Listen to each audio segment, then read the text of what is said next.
Why howdy there, folks. You just caught me right before I was about to start reading a good old story. If you so want, you can sit by the fireplace and enjoy this little story from when I was a foal. Some of you may have heard that the Disney Corporation is responsible for at least one real, live ghost town. Disney built the Treasure Island Resort in Baker's Bay in the Bahamas. It didn't start as a ghost town. Disney's cruise ships would actually stop at the resort and leave tourists there to relax in luxury. This is a fact. Look it up. Disney blew $30 million on the place. Yes, $30 million. Then they abandoned it. Disney blamed the shallow waters, too shallow for their ships to safely operate. And there was even blame cast on the workers, saying that since they were from the Bahamas, they were too lazy to work a regular schedule. That's where the factual nature of their story ends. It wasn't because of sand, and it obviously wasn't because foreigners are lazy. Both are convenient excuses. No, I sincerely doubt those reasons were legitimate. Why don't I buy the official story? Because of Mowgli's Palace. Near the beachside city of Emerald Isle in North Carolina, Disney began construction of Mowgli's Palace in the late 1990s. The concept was a jungle-themed resort with a large, you guessed it, palace in the center of the whole thing. If you're unfamiliar with the character of Mowgli, then you might better remember the story, The Jungle Book. If you haven't seen it anywhere else, you'd know it as the Disney cartoon from decades past. Mowgli is an abandoned child in the jungle, essentially raised by animals and simultaneously threatened/pursued by other animals. Mowgli's Palace was a controversial undertaking from the start. Disney bought up a ton of high-priced land for the project, and there was actually a scandal surrounding some of the purchases. The local government claimed eminent domain on people's homes, then turned around and sold the properties to Disney. At one point, a home that had just been constructed was immediately condemned with little to no explanation. The land grabbed by the government was supposedly for some fictional highway project. Knowing full well what was going on, people started calling it Mickey Mouse Highway. Then there was the concept art.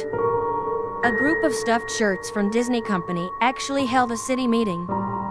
They intended to sell everyone on how lucrative this project was going to be for everyone. When they showed the concept art, this gigantic Indian palace, surrounded by jungle, staffed with men and women in loincloths and tribal gear, well, suffice to say everyone flipped their shit. We're talking about a large Indian palace, jungle, and loincloths not only in the center of a relatively wealthy area, but also a somewhat xenophobic area of the southern USA. It was a questionable mix at that point in history. One member of the crowd tried to storm the stage, but he was quickly subdued by security after he managed to break one of the presentation boards over his knee. Disney took that community and essentially broke it over its knee, as well. The houses were razed, the land was cleared, and there wasn't a damned thing anyone could do or say about it. Local TV and newspapers were against the resort at the beginning, but some insane connection between Disney's media holdings and the local venues came into play, and their opinions turned on a dime. So anyway, Treasure Island, the Bahamas.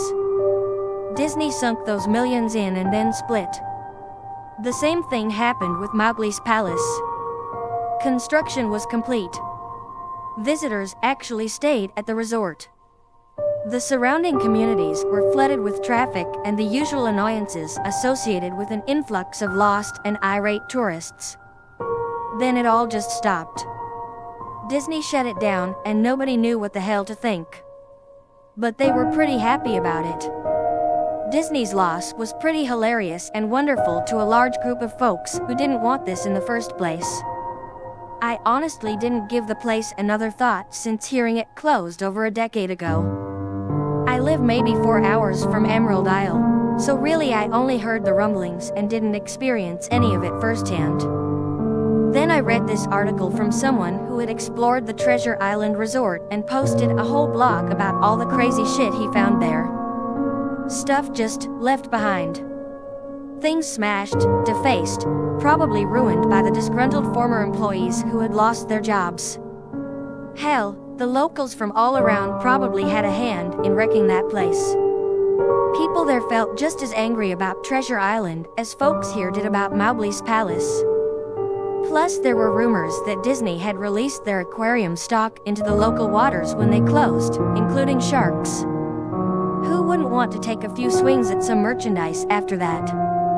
Well, what I'm getting at is that this blog about Treasure Island got me thinking. Even though many years had passed since its closing, I figured it might be cool to do some urban exploration at Mowgli's palace. Take some photos, write about my experience, and probably see if there was anything I could take home as a memento. I'm not going to say I wasted no time in getting there, because honestly it took me another year after I first found that Treasure Island article to get around to going up to Emerald Isle. Over the course of that year, I did a lot of research on the Palace Resort, or rather, I tried to. Naturally, no official Disney site or resource made any mention of the place. That had been scrubbed clean. Even odder, however, was that nobody before myself had apparently thought to blog about the place or even post a photo. None of the local TV or newspaper sites had one word about the place, though that was to be expected since they had all swung Disney's way. They wouldn't be out there lauding their embarrassment, you know? Recently, I learned that corporations can actually ask Google, for example, to remove links from search results, basically for no good reason. Looking back, it's probably not that nobody spoke of the resort, but rather their words were made inaccessible. So in the end, I could barely find the place. All I had to go on was an old-as-hell map I'd received in the mail back in the 90s. It was a promotional item sent out to people who had recently been to Disney World, and I guess since I had been there in the late 80s, that was recent. I didn't really intend to hang on to it. It just got shoved in with my books and comics from my childhood. I'd only remembered it months into my research, and even then it took me another few weeks to locate the storage bin my parents had shoved it all into. But I did find it. Locals were no help, as most were transplants who had moved to the beach in recent years, or old residents who just sneered at me and made rude gestures the second I managed to say, "Where would I find Mowgli's?" The drive took me through an inordinately long corridor of overgrowth. Tropical plants that had run rampant and overpopulated the area mixed with the native species of flora that actually belonged there and had tried to reclaim the land. I was in awe when I reached the front gates of the resort. Tremendous, monolithic wooden gates whose supports to either side looked like they must have been cut from giant sequoias. The gate itself had been gouged in several places by woodpeckers and eaten away at the base by burrowing insects. Hanging on the gate was a sheet of metal, some random scrap, with hand-painted letters scrawled in black. Abandoned by Disney. Clearly the handiwork of some past local or an employee who wanted to make some small protest.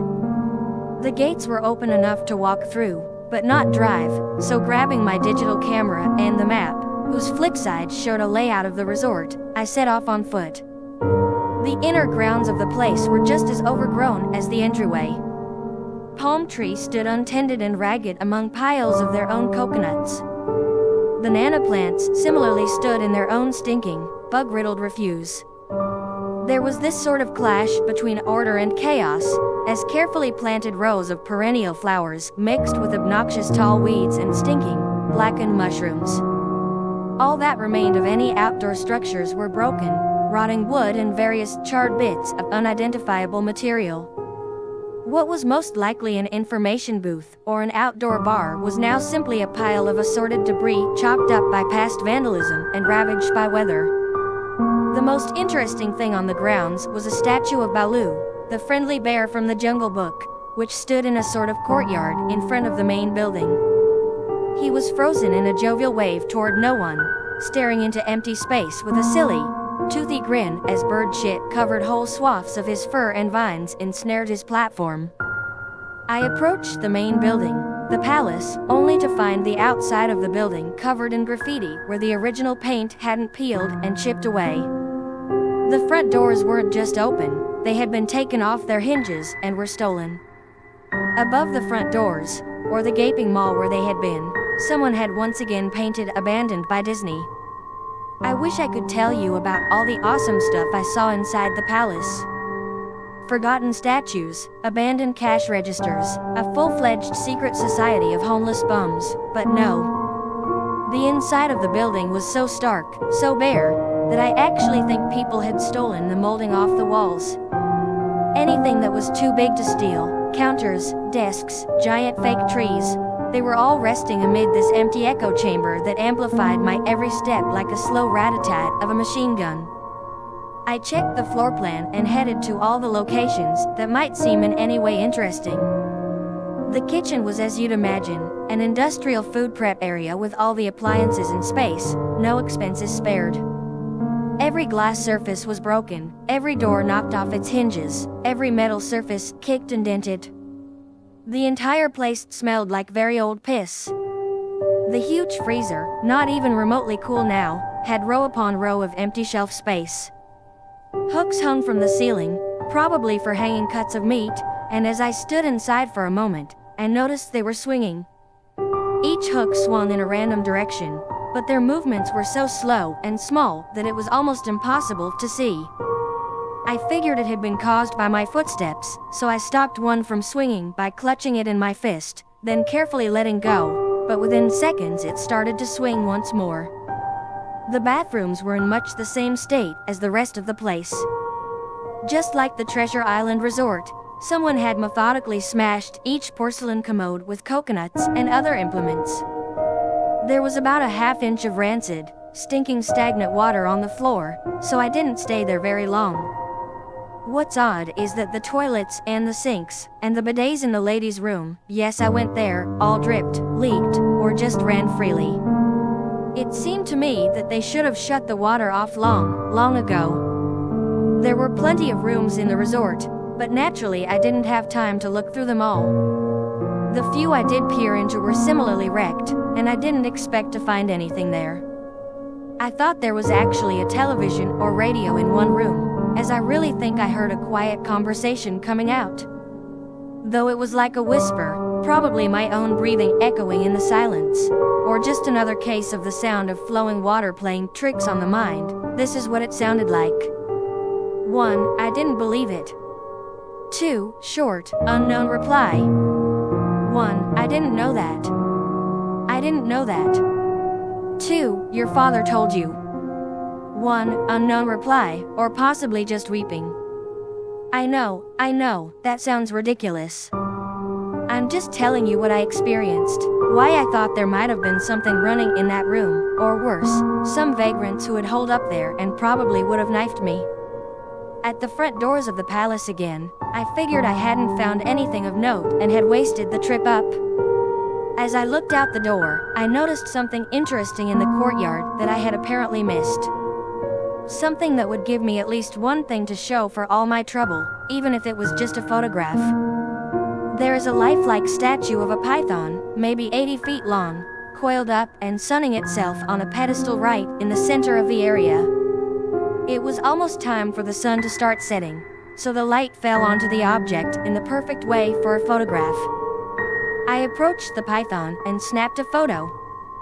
Then I stood on my toes and snapped another. I moved closer again to get the detail of its face. Slowly, casually, the python lifted its head, looked directly into my eyes, turned, and slithered off the pedestal, across the grass, and into the trees. All 80 feet of it. Its head long disappeared into the woods before its tail even left the sunning spot. Disney had released all their exotic animals onto the grounds. Right there on my floor plan map was the reptile house. I should have known. I'd read about the sharks at Treasure Isle, and I should have known they'd done this. I was dumbfounded, just utterly stupefied. My mouth must have been hanging open for the longest time before I came back down to earth and snapped it shut.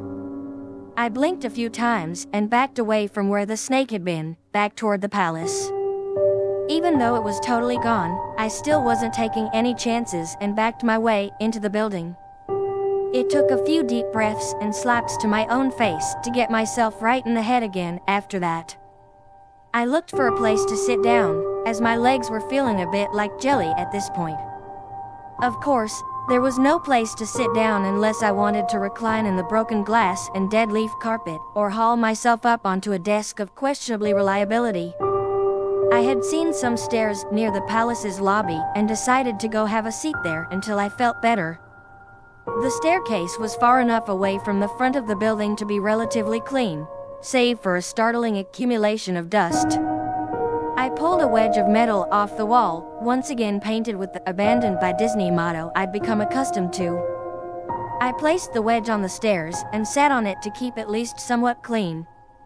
The stairway led downward, below ground level. Using my camera flash as a sort of improvised flashlight, I could see that the staircase ended in a metal mesh door with a padlock. A sign on the door, a real sign, read "Mascots Only." Thank you. This perked up my spirits a little bit, for two reasons. One, a mascots only area would have definitely had some interesting stuff back in the day. Two, the padlock was still in place. Nobody had gone down there. Not the vandals, not the looters, nobody. This was the one place I could actually explore and perhaps find something interesting to photograph or wantonly steal. I had come to the palace essentially agreeing with myself that it was okay to take anything I wanted because, hey, abandoned. It didn't take much to bust the lock. Well, actually that's wrong. It didn't take much to bust the metal plate on the wall that the padlock was hooked to. Time and decay had done most of the work for me, and I was able to bend the metal plate enough to pull the screws out of the wall, something nobody else had apparently thought of, or hadn't been able to do at the time. The mascots only area was a startling and very welcome change from the rest of the building I'd seen. For one, every second or third fluorescent light overhead was illuminated, even though they flickered and faded randomly. Also, nothing had been stolen or broken, even if age and exposure were definitely taking their toll. Tables had notepads and pens. There were clocks, even a punching clock on the wall complete with filled-out time cards. Chairs were scattered around, and there was even a small break room with an old, static-filled television and long rotted-out food and drink on the counters. It was like one of those post-apocalypse movies where everything is left in a state of evacuation. As I walked the maze-like sub-basement hallways of the mascots-only area, the sights just became more and more interesting. As I went further, desks and tables were knocked over, papers scattered and almost melded with the damp floor, and a large carpet of mold was slowly overtaking the real rotting crimson floor covering. Everything was just sort of squishy. Anything would disintegrate it into mush when I applied even the least amount of force, and clothing items hanging on hooks in one of the rooms simply fell to moist threads if I tried to unhook them. One thing that annoyed me was that the light was becoming more sparse and unreliable as I went further into the dank, suffocating depths of the place. Eventually, I reached a black and yellow striped door with the words "Character Prep 1" stencil on it. The door wouldn't open at first. I figured this was probably where the costumes were kept, and I definitely wanted a photograph of that twisted, stinking mess. Try as I might, whatever angle or trick I tried, the door wouldn't budge. That is, until I gave up and started to walk away. That was when there was a slight popping sound and the door creaked open slowly. Inside, the room was completely dark. Pitch black. I used the camera flash to look for a light switch in the wall by the door, but there was nothing. As I made my search, I was jarred out of my sense of excitement by a loud electrical buzz. Rows of lights overhead suddenly flashed to life, flickering and fading in and out like the rest I had passed. It took a second for my eyes to adjust, and it seemed like the light was going to just keep getting brighter until all the bulbs exploded. But just when I thought it would reach that critical stage, the lights dimmed a bit and steadied. The room was exactly as I had pictured it. Various Disney costumes hung on the walls, fully put together like strange cartoon cadavers hung from invisible nooses. There was an entire rack of loincloths and native clothes on hangers toward the back.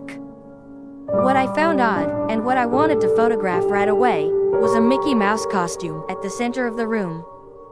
Unlike the other costumes, it was lying on its back in the center of the floor like a murder victim.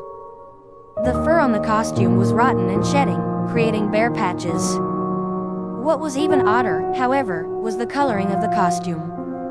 It was like a photo negative of the actual Mickey Mouse. Black where he should be white and white where he should be black. His normally red overalls were light blue. The sight was off-putting enough that I actually put off photographing the thing until last. I took a picture of the costumes hanging on the walls. Upward angles, downward angles, side shots to show an entire row of frozen, putrid cartoon faces, some with plastic eyes missing. Then I decided to stage a shot. Just one of the bedraggled character heads on the slick, grimy floor. I reached for the headpiece of a Donald Duck costume and carefully removed it so the thing wouldn't fall apart in my hands. As I looked into the face of the wide-eyed, moldering head, a loud clattering sound made me jump with fright. I looked down at my feet, and there, between my shoes, was a human skull. It had fallen out of the mascot head and shattered into pieces at me feet. Only the empty face and lower jaw remained, staring up at me. I dropped the duck head immediately, as you'd expect, and moved for the door. As I stood in the doorway, I looked back to the skull on the floor. I had to take a picture of it, you know? I had to, for any number of reasons that may seem silly, but only if you don't think it through. I'd need proof of what happened, especially if Disney was going to somehow make this go away.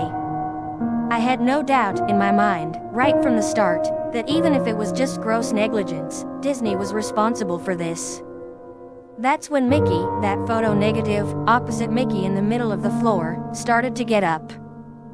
First sitting up, then climbing to its feet, the Mickey Mouse costume, or whoever was inside of it, stood there at the center of the room, its fake face just starting directly at me as I mumbled no, over and over and over. With shaking hands, a violently thrashing heart, and legs that had once again turned to jelly, I managed to lift the camera and aim it at the opposite creature now quietly sizing me up. The digital camera's screen displayed only dead pixels in the shape of the thing. It was a perfect silhouette of the Mickey costume. As the camera moved in my unsteady hands, the dead pixels spread, marring the screen wherever Mickey's outline moved to. Then the camera died. Went blank and quiet and broken. I raised my eyes once again to the Mickey Mouse costume. "Hey," it said in a hushed, perverted, but perfectly executed Mickey Mouse voice, "wanna see my head come off?" It started to pull at its own head, working its clumsy, love-clad fingers around its neck with clawing, impatient movements similar to a wounded man trying to pull himself free of a predator's jaws. As it worked its digits into its neck, so much blood. So much thick, chunky, yellow blood. I turned away as I heard a sickening tearing of cloth and flesh, only cared about getting away. Above the doorway out of this room, I saw the final message clawed into the metal with bone or fingernails. Abandoned by God. I never got the pictures out of the camera. I never wrote the blog entry about it. After I ran from that place, fled for my sanity, if not my very life, I knew why Disney didn't want anyone to know about this place. They didn't want anyone like me getting in. They didn't want anything like that getting out.